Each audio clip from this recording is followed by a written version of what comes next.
Switzerland is a country in Western Europe, one made up of 26 sovereign cantons with the city of Bern as its federal capital. It is surrounded by 5 countries, Austria and Liechtenstein to the east, Germany to the north, France to the west and Italy to the south, and has no access to the sea.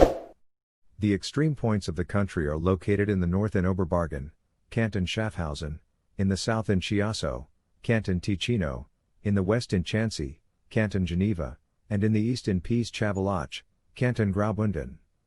The country is 350 kilometers long at its longest point and 220 kilometers wide at its widest point. Why visit Switzerland?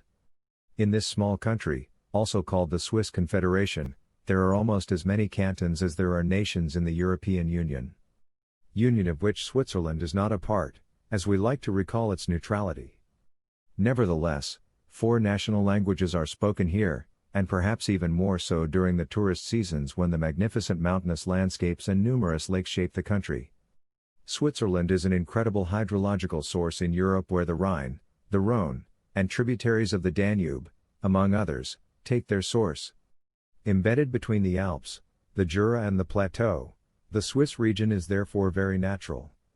To recharge your batteries, there's nothing like visiting Geneva or Lausanne on the shores of Lake Geneva, or window shopping in Zurich, learning about the culture in the capital, Bern, and tasting local specialties such as melting chocolate in the summer sun, and the best cheeses in a fondue in winter. Beware of prejudices. Switzerland is not only the country of watches and banks, hikers will tell you about it. Switzerland is subject to different climatic conditions depending on its regions and altitude. Winters can be very harsh and summers can be hot, especially in the southern part of the country in July and August. The climate in Switzerland varies according to altitude and the orientation of the valleys. The 4 seasons are well marked. In the mountainous regions of the Jura and the Valais Alps in the southwest of the country, the climate is rather dry with very cold winters and mild summers. In winter, these regions are covered with snow and are a delight for skiers. Skiing is one of the main tourist attractions of the country with high-end resorts such as Gstaad, Crans-Montana, Davos or St. Moritz. Further east, the climate is colder and drier. In the lower regions snow can be quite rare. This is the case in Geneva where it is not uncommon to have no snow in winter. In summer, Switzerland becomes the kingdom of hikers. Temperatures can reach 25 degrees Celsius in July and August. And for ski fans, go to Zermatt, the largest and highest summer ski area in Europe where you can ski in the morning on its 21 kilometers of slopes. Summer is the period of highest precipitation, especially in the south of the country. Thunderstorms are also frequent in this part of the country, especially at the end of the day. In Switzerland, the Föhn blows, a dry and warm wind that generally blows in spring and autumn. It can cause violent gusts in the northern Alps. Switzerland can be visited all year round according to your desires. Ski lovers, rendezvous between November and March. Hiking fans, the months of June to September are ideal for beautiful walks. Not forgetting spring and autumn to take advantage of the mild climate and walk along the shores of Lake Geneva or Lake Ticino. What to visit in Switzerland? The Lake Geneva area, also bordering France, Lake Geneva is the largest lake in Western Europe. At the extreme southwestern end of the lake, you will find the city of Geneva, which is particularly well known as the headquarters of many world organizations, with the UN at the top of the list. To discover, the old town with its town hall and Baudet Tower, the Tavel House, the old stores of the Grand Rue, as well as other curiosities. Outside the old center you will have a large choice of museums, and the Les Péquis district to go out. To the north, still on the lake, the city of Lausanne is highlighted by its intense cultural side and its numerous museums, but also by its nightlife and trendy districts such as Saint-Pierre. Take advantage of the Auchy district and its port for a drink. A word about the canton of Vaud, which is home to nearly 50% of the population of French-speaking Switzerland, but which above all offers superb landscapes with its many castles and vineyards. Between 2 points of view above the lake, the town of Montreux, known for its festivals, is not lacking in charm.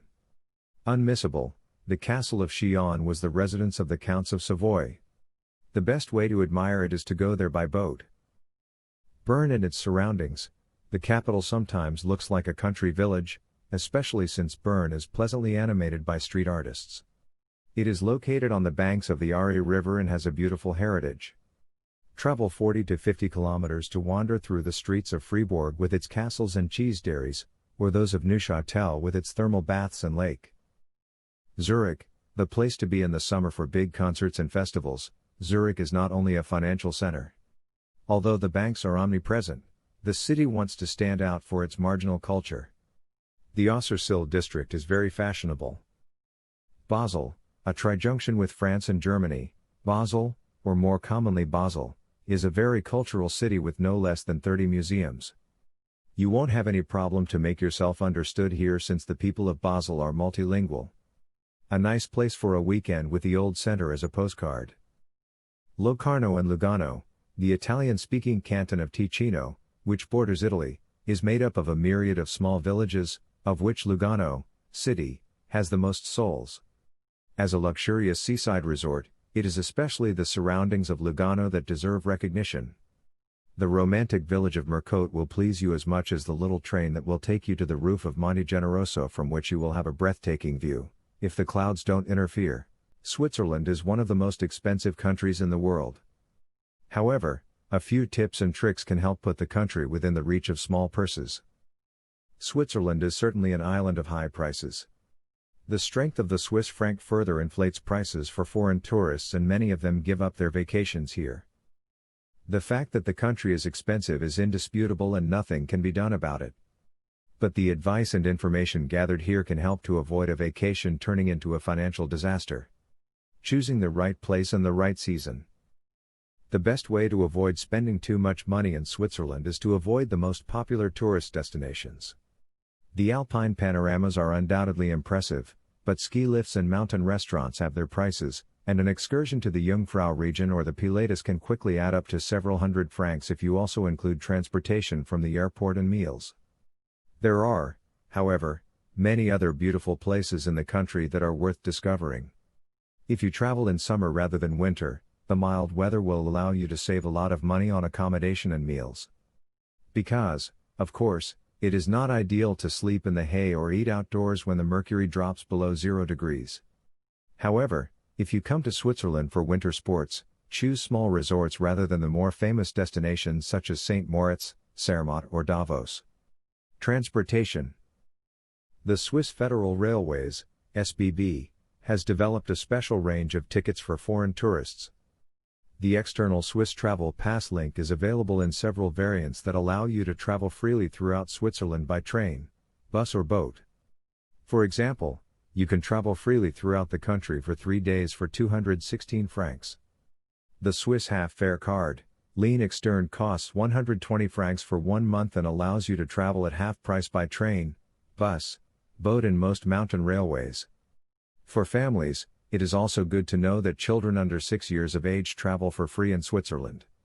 And those between 6 and 16 years of age travel free of charge if you have applied for the external Swiss family card Ligne, which also costs nothing. And try to get around as much as possible on foot. Swiss cities are not too big, and you can easily explore the historic city centers on your own 2 legs.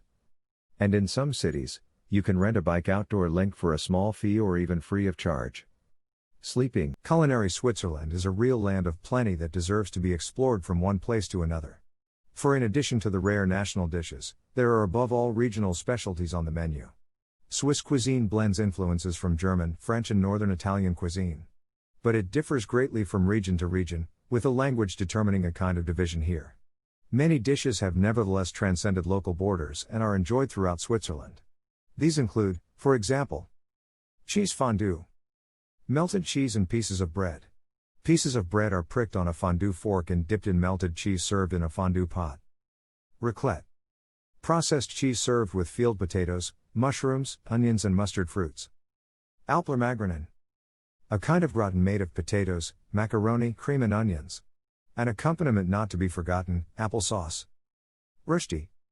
A pancake of potatoes, cooked, in field dress, or raw, which hold together only thanks to the starch contained in the potatoes, cooked in a frying pan with butter or other fat. Bircher muesli. Created around 1900 by the Swiss doctor Maximilian Oskar Bircher-Brenner, it is made of oat flakes, lemon juice, condensed milk, grated apples, nuts or almonds. Swiss chocolate. Chocolate arrived in Europe during the 16th century. It was also known and produced in Switzerland by the 17th century at the latest. From the second half of the 19th century, the reputation of Swiss chocolate began to spread abroad. The invention of milk chocolate by Entry and stay in Switzerland. The rules applicable to entry into Switzerland are different for nationals of European Union and European Free Trade Association countries and for nationals of other countries. The competent authority is the State Secretariat for Migration.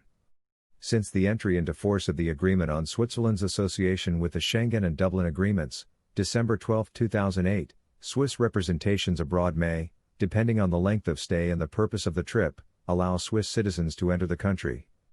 As of July 20, 2020, the usual entry conditions apply to all travelers from Canada. Schengen visa for a stay of up to 90 days. This applies to persons wishing to enter Switzerland and stay for a short period of time not exceeding 90 days out of a period of 180 days, for example, a tourist stay, a visit from family/friends